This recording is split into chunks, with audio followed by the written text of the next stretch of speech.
ଅନୁଭୂତିଟି ଆରମ୍ଭ ହୁଏ ଏକ ଛୋଟ ଗାଁରୁ, ଯେଉଁଠାରେ ରହୁଥିଲେ ଚିରଞ୍ଜୀବୀ ନାମକ ଏକ ସରଳ ଏବଂ ଭକ୍ତି ଶ୍ରଦ୍ଧାଳୁ ଚାଷୀ।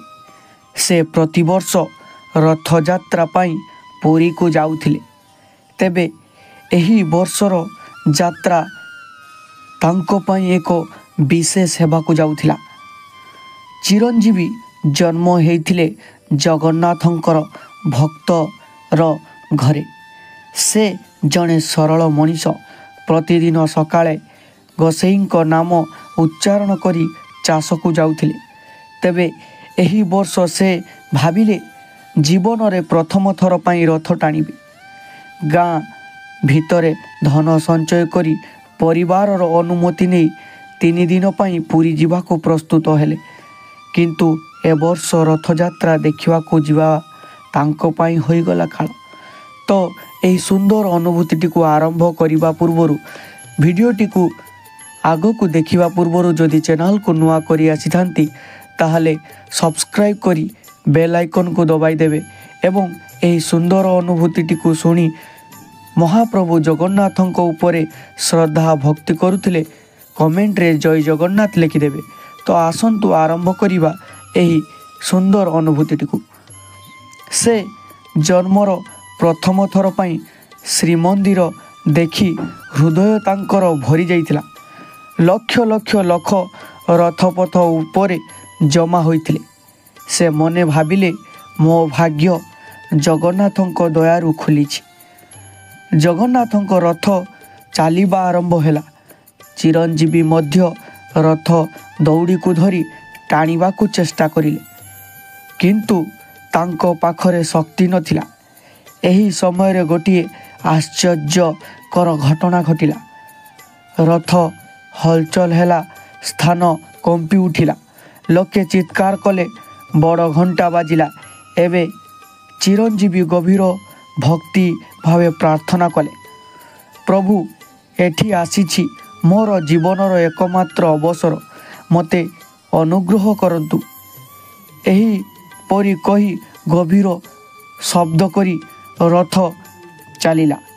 ଚିରଞ୍ଜୀବୀ ଅନୁଭବ କଲେ ଯେ ତାଙ୍କ ହାତରେ ଅଦୃଶ୍ୟ ଶକ୍ତି ଆସିଗଲା ଯେମିତି।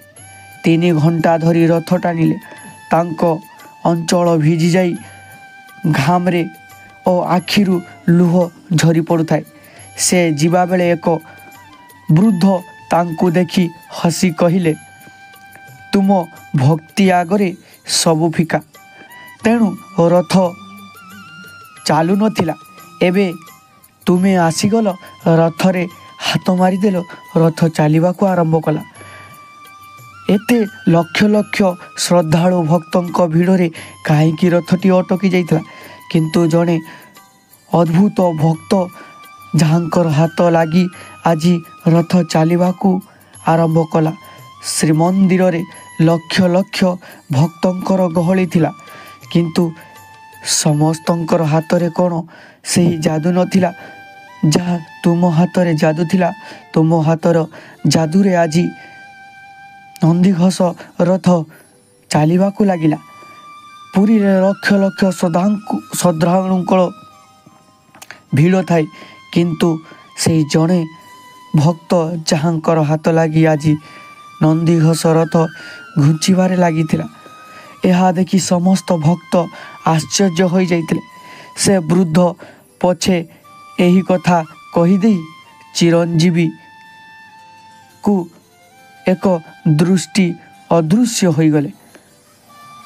ତାପରେ ଚିରଞ୍ଜୀବୀ ବୁଝିପାରିଲେ। ସେ ଭାବିଲେ ମହାପ୍ରଭୁଙ୍କର ଏହା ଅତୁଟ ଭାବନା ଏବଂ ମହାପ୍ରଭୁ ନିଜେ ଆସି ଏକଥା ତାଙ୍କୁ କହିଛନ୍ତି। ଚିରଞ୍ଜୀବୀ ଘରକୁ ଫେରି ଆସି ସମସ୍ତଙ୍କୁ ଏ ଅଭିଜ୍ଞତା କହିଲେ।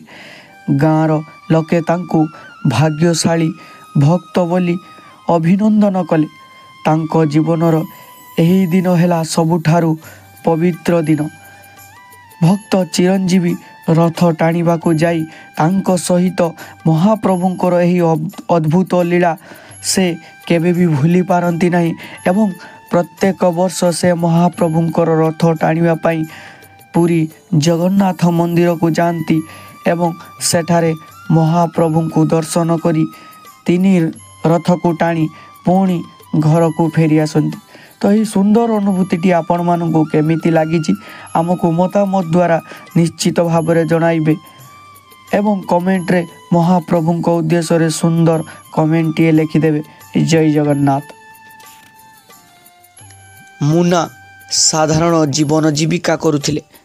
ସେମାନେ ଗାଁ ମେଳାରେ ଏକ ଛୋଟ ଚା ଦୋକାନ ଚଳାଉଥିଲେ ଏବଂ ଏହି ବ୍ୟବସାୟ ଦୁଇ ଜଣଙ୍କୁ ଏକାଠି କରିଥିଲା। କିନ୍ତୁ ସାଗର ମନରେ ଥିଲା ଅନ୍ୟ ଏକ ଚିନ୍ତା, ଟଙ୍କା, ଅଧିକ ଶକ୍ତି। ତାଙ୍କ ମନ ଦିନକୁ ଦିନ ଅନ୍ଧକାର ଅଭିମୁଖରେ ଯାଉଥିଲା। ସାଗର ଏକ ଅଜଣା ଅନୁଭବରେ ବ୍ୟସ୍ତ ହୋଇଯାଉଥିଲେ। ମାଂସ ଖାଇବା ତାଙ୍କର ଥିଲା ଲକ୍ଷ୍ୟ। ଗୁରୁ ହେଲା ପଶୁ ମାଂସ ପରେ ସୁନା ଗଛର ମୁଣ୍ଡ ଛେଦିବା ଏବଂ ତାପରେ ହେଲା ମାନବ ମାଂସ ଉପରେ ଅଦ୍ଭୁତ ଆକର୍ଷଣ। ତାଙ୍କ ମନ ତାଙ୍କୁ କହୁଥିଲା, ତୁ ଚାହୁଁଛୁ ସେହି ଜୀବନର ପାଖରେ ଯେଉଁଠାରେ କି ପ୍ରବେଶ କରିବାକୁ, ଯେଉଁଠାରେ କି କୌଣସି ନିୟମ ନାହିଁ। ଏକ ମେଘାଚ୍ଛନ୍ନ ରାତି।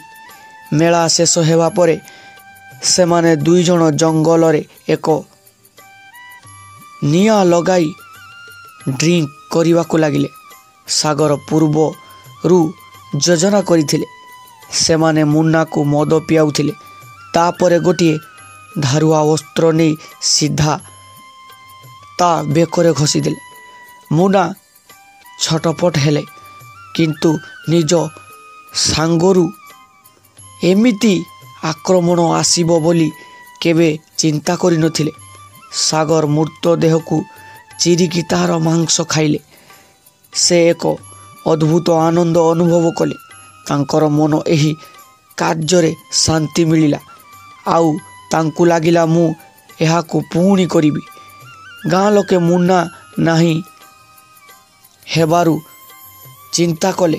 ପୁଲିସ ତଦନ୍ତ ଆରମ୍ଭ କଲା ଏବଂ ଶେଷରେ ଜଙ୍ଗଲ ଭିତର ଗାଁରେ ଏକ କୁକୁର ମୁନାଙ୍କ ହାଡ଼ ନେଇ ଖେଳୁଥିବା ବେଳେ ଲୋକେ ଅଭିଘାତ ମାନିଲେ। ତଦନ୍ତର ସାଗରଙ୍କ ଘରରେ ଏକ କଣରୁ ମାଂସ, ରକ୍ତ ଓ ମାନବ ଅସ୍ଥି ମିଳିଲା। ସାଗର ଗିରଫ ହେଲେ। ତାଙ୍କ ମନ ମାନସିକ ରୋଗର ଦୃଢ଼ ପ୍ରମାଣ ଦେଲା, କିନ୍ତୁ ନୀତି ଓ ନ୍ୟାୟ ପ୍ରତି ଆସ୍ଥା ରଖି ପ୍ରଜା ଦାବି କଲେ ଏହି ପ୍ରକାର ଅପରାଧ